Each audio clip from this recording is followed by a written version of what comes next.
Well, we're still on the lunchtime show, but then we have a very special guest in the building. Now, all I can say is to introduce this woman this way. On the 25th of October, 1900, in Nigeria, the first woman to drive a car was Ransom Funmilayo Kuti. And while that legend stuck for a long time, and since then, women have been driving cars. But then one woman stood up and said, I'm going to do something different with this.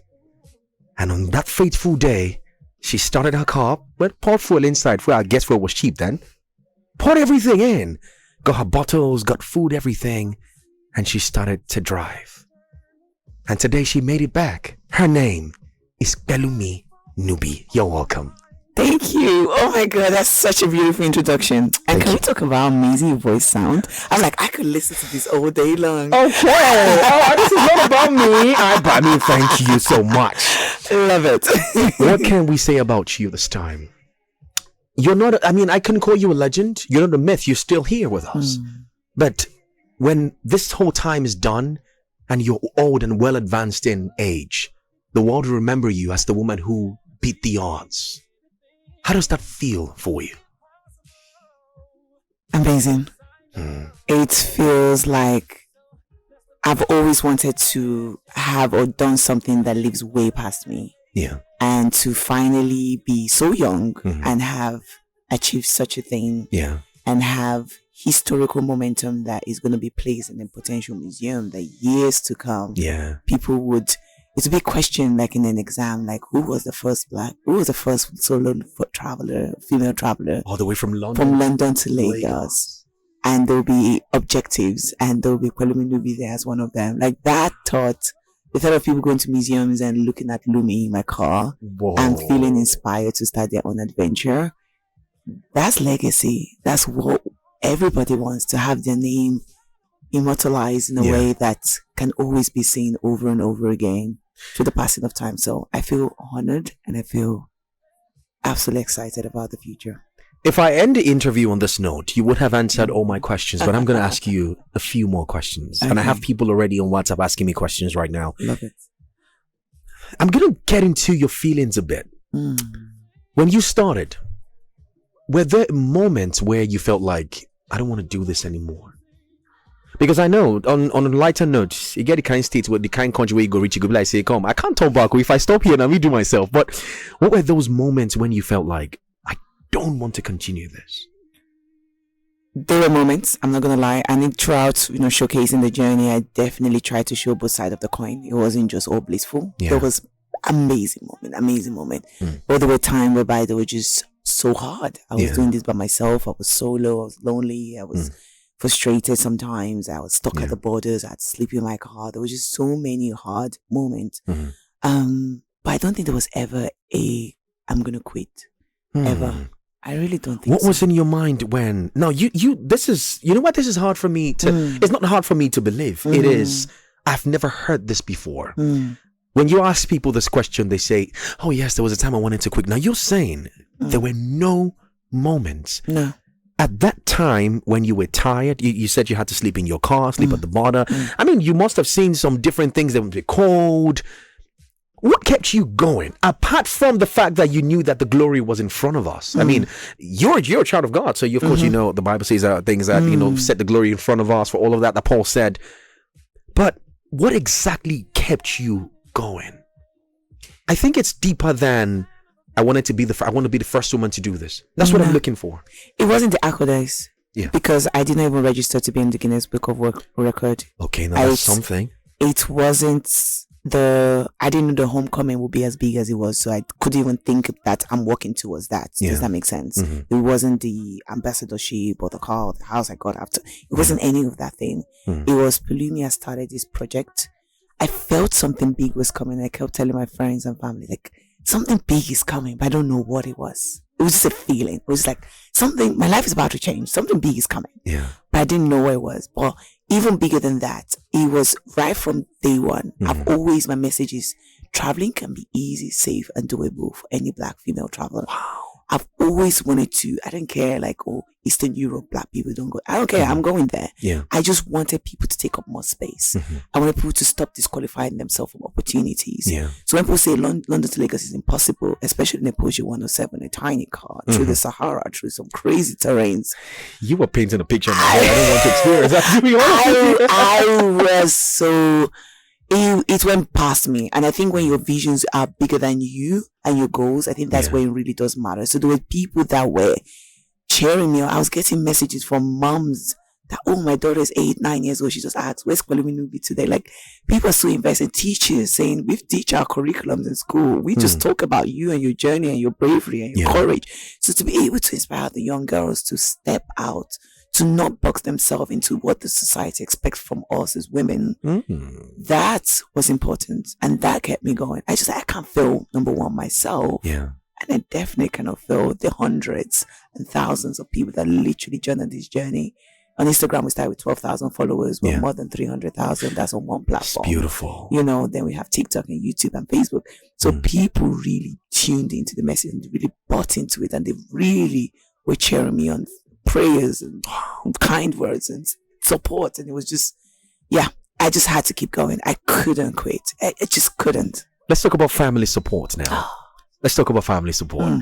I mean, of course, I know that your family would have been behind you, praying. I mean, your mom, everyone. My daughter must succeed. Oh Lord, every power of darkness. It must have happened. But now, this is the funny thing. We understand that the love of parents can sometimes, as much as we want to go out there, our parents look at us and be like, I know you want to achieve this, but I feel like it's too dangerous for you. When there are times that your family, anyone in the family, try to say, are you sure this can happen? Let me know about that. They were friends more, like just people that were just concerned. Yeah. Honestly, just, are you sure, PELUMI? Like, you know, at least get a 4x4 car. It's not fair. It's safer. You know, but one thing I had was a record for me in terms of previous travel history. So I've traveled to 80 plus countries.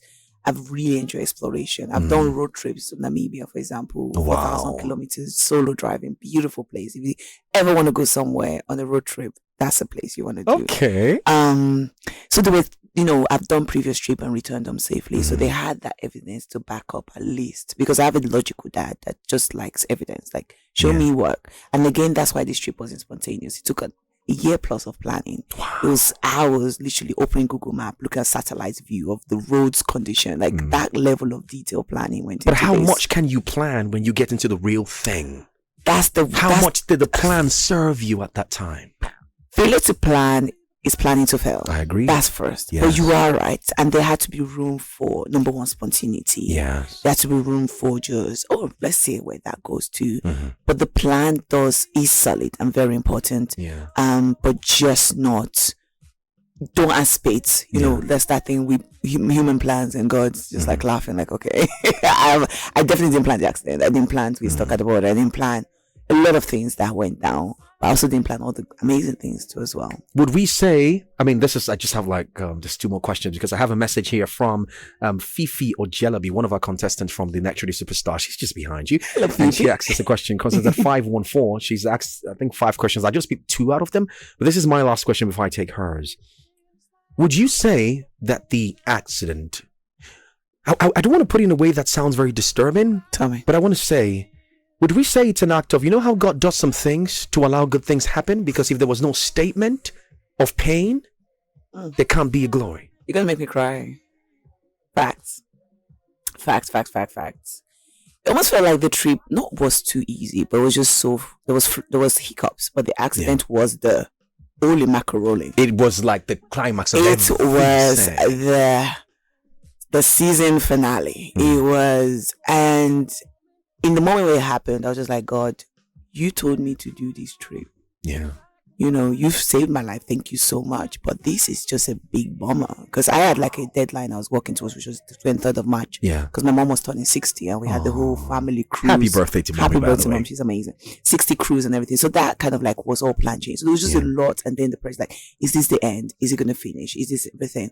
But you are right. In that moment of your deepest, darkest, giving up, you know, hit rock bottom. Yeah. God was like, I'm using this to announce you to the world, because that's when all the bloggers picked up the story. That's when everybody, from what was supposed to be the most painful experience that you could have had, the literally pedestal that people were like, when you even see me nowadays, like, oh my God, I saw you next. Are you okay? You know, that is the moment that went viral, went people talking, got people interested in the journey, or more people interested in the journey. And it was just that thing that you just don't know when your life is about to turn around. You just, when is your time as well. That's something I wanted to put out there. Like, I have been traveling for many years. We're talking back 2016, you know, so when people say, I'm not just going to Lagos, I've done so many other things, and it's just exciting. And honestly, in a moment of gratitude, I'm just like, thank you, God. Like, you've really done what I couldn't even imagine. Wow. But you know the funny thing? These trips that you had in the past were preparations for you to this moment. That's big believer of no wasted knowledge. No wasted knowledge. Now, Fifi Ojelabi says, she's asking, I think I've answered the first one. What inspired you to drive? What are her drives and motivations? Now, this is the question I want to go to. Very intelligent questions he asked. What's next for you after this big accomplishment? That's the question I've heard quite a few times. Yeah. And we live in a society that just kind of quickly go past the big achievements. You know, a society of trends. It's society of trends, society of what's next. And I am forcing myself, and I say use the word forcing not lightly, to really be in the moment, to take it all in. Like, this was 2.5 months on the road, but a year of planning. So it's a year, 6 months of just thinking London to Lagos. And now we've done it. Let's take a moment to enjoy it. Immerse myself in it. And it's PELUMI. There will always be something next. But for now, I'm just, what will be, will be. I think I like that. If you ever make a logo of your name, you just put, there's always something next. It's in the blood. That's okay. Final question from her. Fun fact about yourself. Yes. Fun fact. We gotta say it. I'm trying to think. I need some more guidance, but people are always quite surprised about the level of sleep I enjoy. Like, I am social. I'm out there and I can talk to anybody. I've really got that charisma and stuff like that. Yeah. But I'm also quite introverted.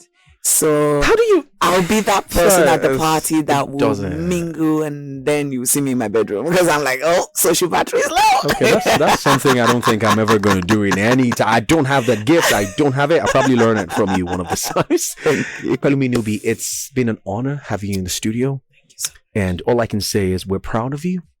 And like you rightly said, everything, and I'm speaking to everyone listening to me right now in Lagos, everything that you're doing right now, trust me, it's not wasted. Your pains, whether you're from a rich home or anyone at all, your pain is not wasted. God is going to use it to write a very beautiful story for you in gold. Absolutely. It's a lunchtime show. We're done and dusted. We've had PELUMI NNUBI on this one. We're going to leave you with the song R. Kelly, Son of a Victory. I will take pictures. Lagos, enjoy the rest of your evening. I'll be back to sign out. Don't worry, guys, but enjoy the song.